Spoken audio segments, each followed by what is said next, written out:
On the design menu, there is an option for internal pressure. This is the way you specify internal pressure inside the stack.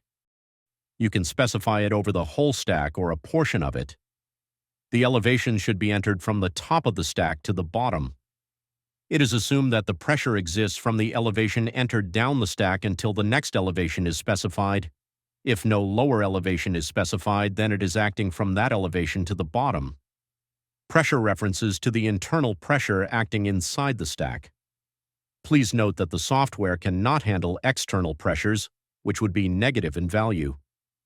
Circumferential joint efficiency is taken from ASME Section 8, the Boiler and Pressure Vessel Code. For a butt-welded joint without any radiography, a value of 0.7 is typically recommended. This means that the joint is at 70% of a perfect joint.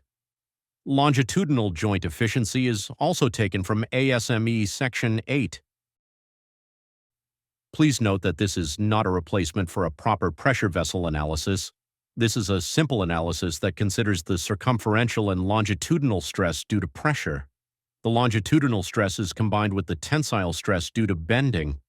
If you go to analysis, you can find the tensile stress check.